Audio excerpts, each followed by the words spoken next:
The weapons disposal facility occupies an industrial complex near a major metropolitan area, operating under government contracts to destroy decommissioned law enforcement and military firearms.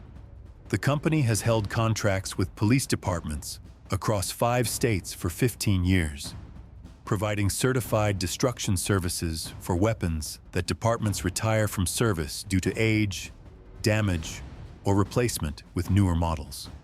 Each year, thousands of firearms arrive at the facility in sealed containers, get processed through documented destruction procedures, and supposedly get reduced to scrap metal that can never function as weapons again.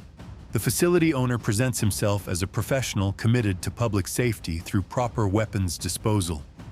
His background includes military service and years in law enforcement logistics before starting the disposal company. He understands the critical importance of ensuring decommissioned weapons never re-enter circulation where they could be used in crimes. His facility passed numerous inspections over the years, with auditors consistently finding proper security, complete documentation, and disposal processes that meet all regulatory requirements. Police departments trust him completely, viewing his service as essential for responsible weapons life cycle management. What inspectors never discover is that the destruction process is almost entirely fraudulent. The owner actually destroys only a small percentage of received weapons, creating enough scrap metal to satisfy auditors who occasionally witness disposal operations. The majority of weapons get diverted to storage areas, cleaned and refurbished if necessary, and sold through criminal networks that distribute them across multiple states. The operation represents systematic theft of decommissioned police weapons on a massive scale, with the owner exploiting his position of trust to profit from weapons that should have been permanently destroyed. The scheme began 12 years ago when the owner faced financial difficulties as his legitimate disposal business struggled with rising operational costs and competitive pressure. He realized that the weapons arriving for destruction had substantial value if sold illegally, potentially generating far more revenue than his contracted disposal fees. The first diversions were cautious, with the owner taking a few weapons from each shipment and selling them through a contact who could move them into criminal markets. When those initial thefts went undetected, he grew bolder, eventually diverting the majority of received weapons while maintaining the appearance of proper destruction. The owner's methods exploit specific gaps in oversight of the disposal process. Departments deliver weapons in sealed containers with documentation listing contents, but they don't witness actual destruction. The owner signs certificates confirming proper disposal, but no independent verification occurs beyond occasional spot inspections that he can prepare for in advance. The system relies entirely on trust that a licensed contractor is faithfully performing contracted services. That trust proves catastrophically misplaced as the owner systematically violates it for over a decade. The diverted weapons get stored in warehouse spaces the owner leases under shell company names, physically separated from his legitimate disposal facility to reduce detection risk. These warehouses eventually contain over 8,000 weapons accumulated over 12 years of systematic diversion.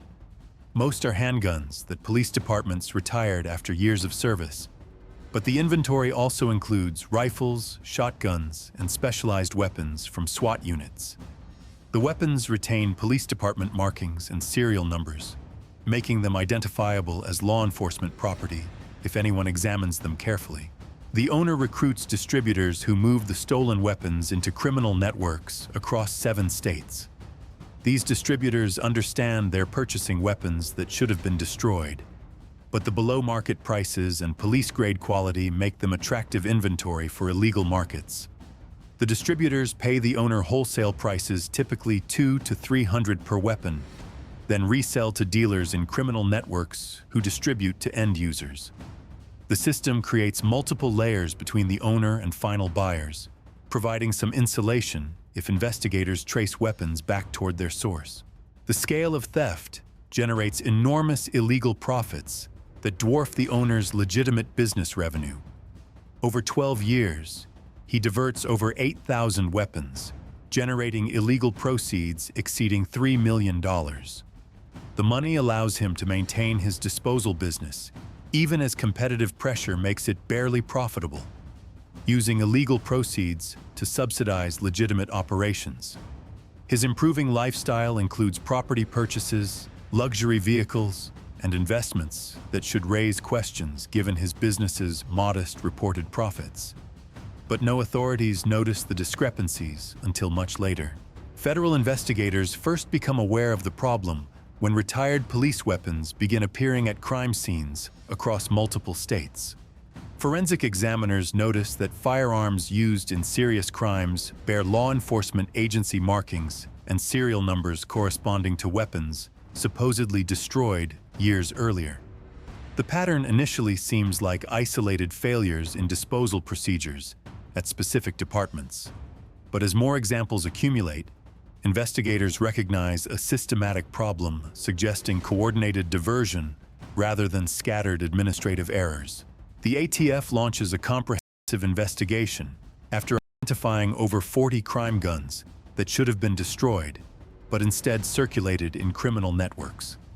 Agents review disposal records from the departments that originally owned these weapons, discovering they all used the same disposal contractor.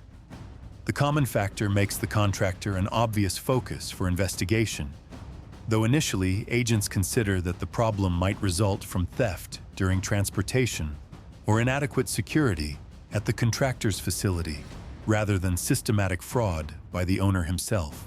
Investigators conduct surveillance of the disposal facility, documenting operations over 8 weeks to understand normal procedures and identify any suspicious activities. They observe weapons arriving in departmental vehicles, the owner receiving sealed containers, and later seeing what appears to be destruction operations, with weapons being cut apart in industrial machines. The operations look legitimate, and the owner maintains careful security over the facility. Nothing in the surveillance obviously indicates fraud, though investigators note that the volume of scrap metal generated seems small relative to the number of weapons supposedly destroyed. An undercover operation begins when investigators develop a plan to infiltrate the distribution network downstream from the contractor.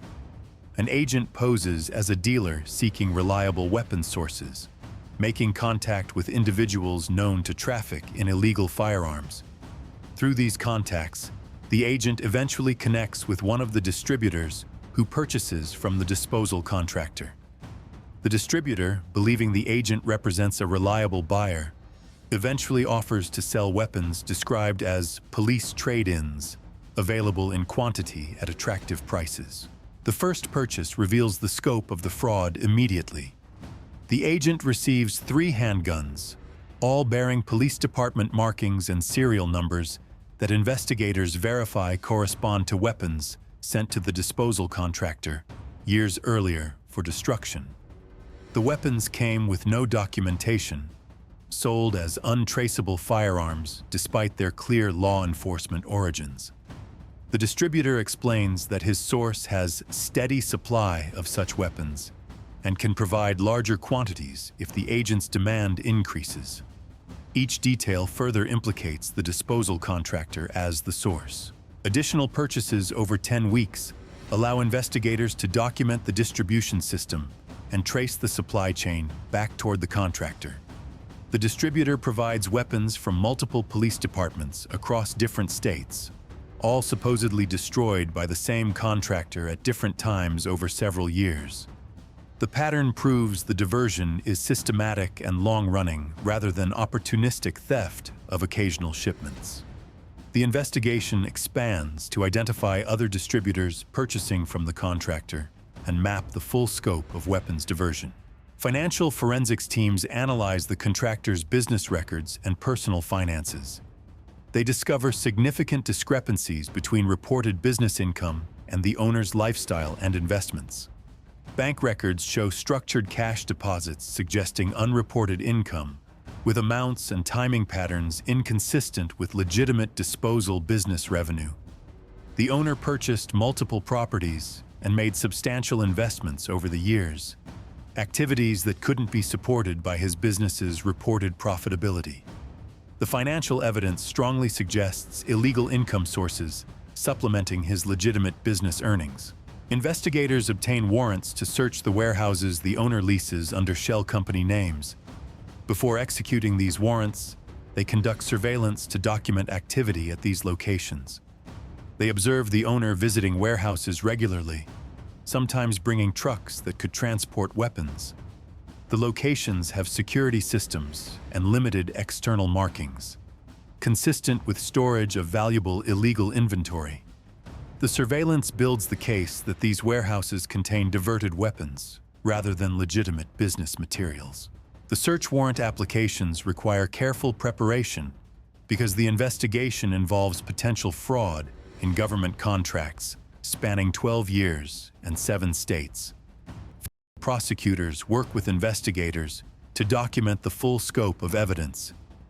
40-plus crime guns traced to supposedly destroyed weapons, undercover purchases of diverted police weapons, financial evidence of unreported income, and surveillance documenting suspicious warehouse activities. The warrant package eventually covers the disposal facility, 3 warehouse locations, the owner's residence, and his financial records. The operation launches early on a Tuesday morning with coordinated raids across the disposal facility and warehouse locations. Tactical teams secure each location simultaneously to prevent destruction of evidence or warnings between sites. At the disposal facility, agents find actual destruction operations processing only a small percentage of received weapons, with most containers sitting unopened or with contents already removed to storage. The facility contains documentation showing thousands of weapons supposedly destroyed, but physical evidence reveals the destruction certificates are fraudulent. The warehouse raids prove devastating for the owner's defense. Agents discover over 8,000 weapons stored in organized inventory, most still bearing police department markings and serial numbers. The weapons are cataloged in detailed records showing acquisition dates, source departments, and in some cases notes indicating which distributors purchased specific items. The warehouses contain precisely what investigators suspected: the accumulated inventory of 12 years of systematic diversion of weapons meant for destruction. The owner is arrested at his residence, caught completely by surprise despite the investigation's duration. He initially claims he stored weapons temporarily due to equipment problems at his facility, then invokes his right to counsel when investigators present evidence of the criminal distribution network. Agents seize computers, financial records, and communications with distributors, building a comprehensive case documenting systematic fraud rather than isolated disposal failures. Simultaneous arrests target 5 distributors who purchased diverted weapons from the owner. Each distributor faces charges for trafficking in stolen law enforcement property and weapons violations. Some attempt to cooperate, providing detailed information about their transactions with the owner and the downstream buyers they supplied. The cooperation provides additional evidence against the owner and helps investigators trace weapons through extended distribution chains. Police departments across 5 states receive shocking notifications that weapons they sent for destruction years earlier were actually diverted and sold into criminal circulation. Department leadership faces difficult questions about why they continued using the contractor despite warning signs that should have triggered closer scrutiny. Some departments conducted their own audits and found apparent proper disposal, but those audits relied on documentation the owner falsified. The revelations damage public confidence in how departments manage weapons disposition. Media coverage focuses on the betrayal of trust by a contractor who exploited his position to profit from weapons that should have been destroyed. Stories detail specific crimes committed with diverted police weapons, including murders, robberies, and assaults, where victims were attacked with firearms that departments paid to have destroyed. The human cost of the fraud provides powerful illustrations of why proper weapons disposal is critical for public safety.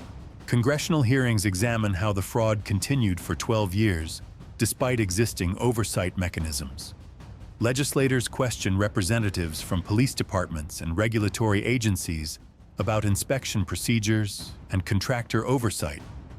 Testimony reveals that inspections were infrequent, largely document-based, and relied heavily on trust in licensed contractors.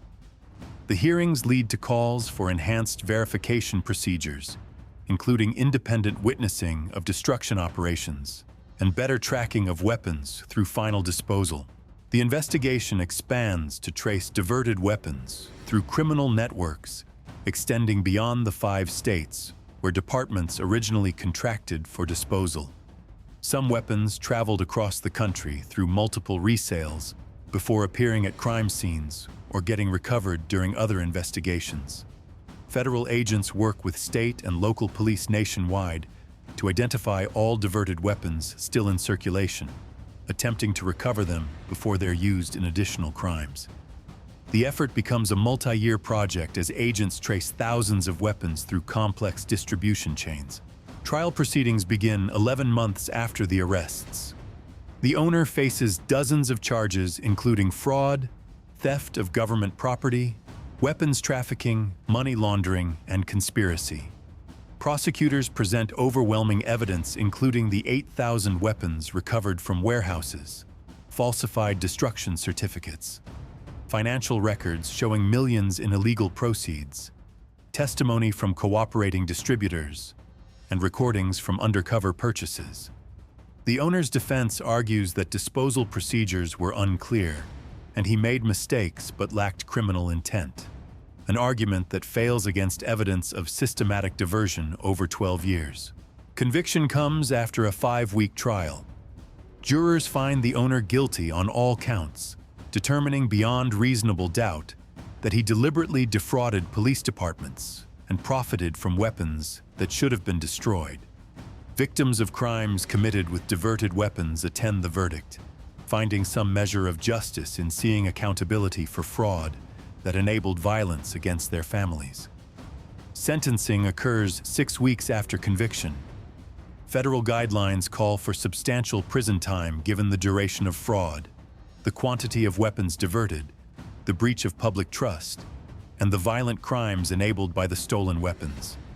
Prosecutors argue for maximum sentences, emphasizing that the owner exploited his position of special trust with law enforcement agencies to profit from systematic fraud that directly endangered public safety. The judge sentences the owner to 28 years in federal prison. The sentence includes 15 years for fraud and theft charges, 10 years for weapons trafficking, and 3 years for money laundering, with some terms running concurrently. The judge also orders forfeiture of all property purchased with illegal proceeds, restitution to affected police departments totaling $800,000, and a fine of $2 million. The harsh sentence reflects the serious nature of betraying law enforcement trust and enabling criminal violence through diverted weapons. Civil asset forfeiture proceedings seize the disposal facility.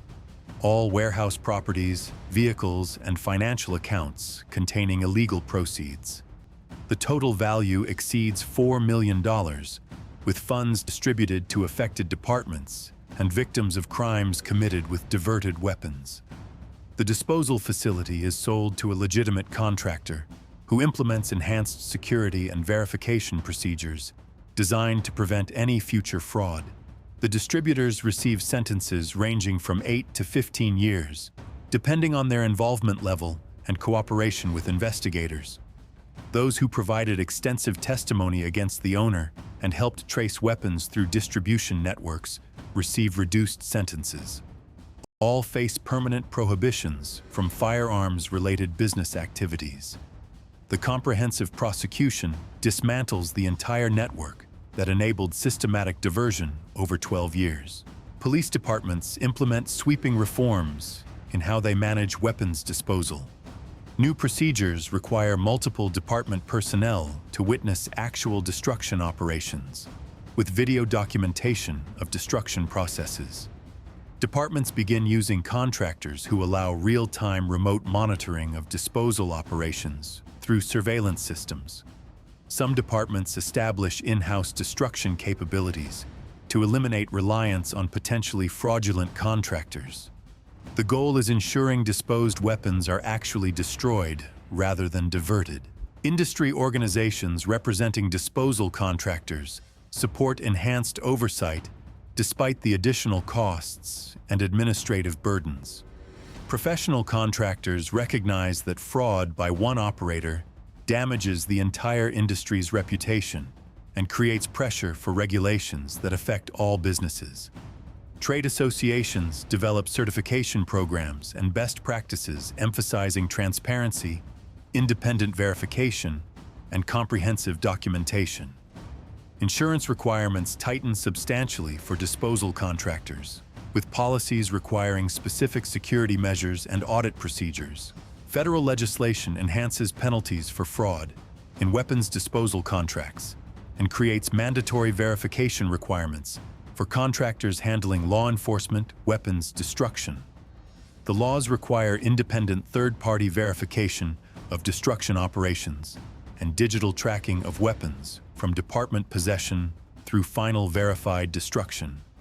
States implement complementary measures, creating additional oversight layers and criminalizing specific fraudulent practices that the case revealed.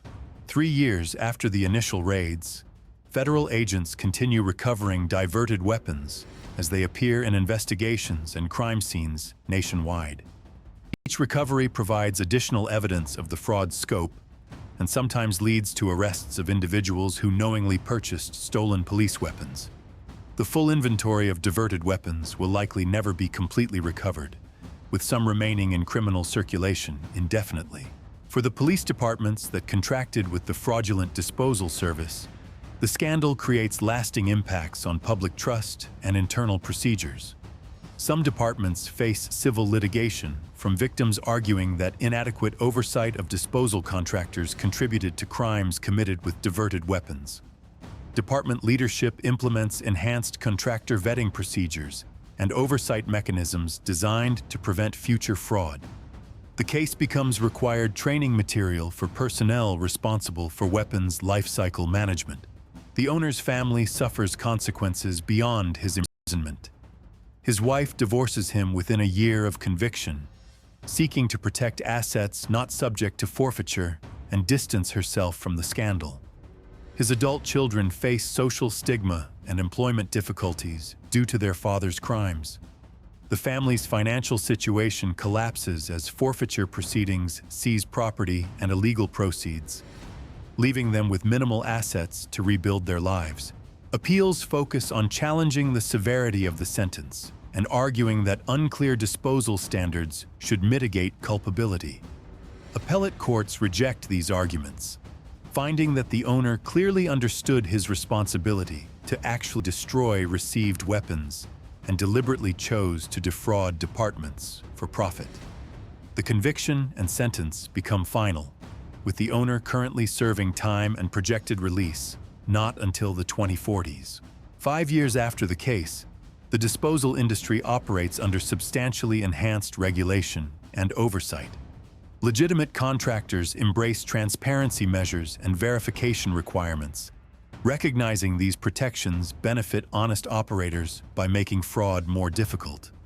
The increased costs get passed to departments through higher contract prices, but agencies view the expense as necessary to ensure weapons actually get destroyed. The story concludes with recognition that systematic fraud by trusted contractors can divert thousands of weapons into criminal circulation despite oversight mechanisms designed to prevent such outcomes. The disposal contractor case demonstrated that positions of trust create opportunities for sustained criminal activity when oversight proves inadequate. But once patterns of crime guns traced to supposedly destroyed weapons triggered investigation, patient work assembled overwhelming evidence leading to successful prosecution. Vigilance in verifying that contracted services are actually performed as promised, remains essential for preventing fraud. The disposal contractor succeeded for 12 years because departments trusted him to faithfully execute his responsibilities without independent verification that destruction actually occurred. Only enhanced oversight, including witness destruction operations and comprehensive tracking, can ensure weapons meant for disposal don't instead feed criminal markets. The work of preventing such fraud never ends, requiring constant vigilance and robust verification systems that make systematic diversion effectively impossible.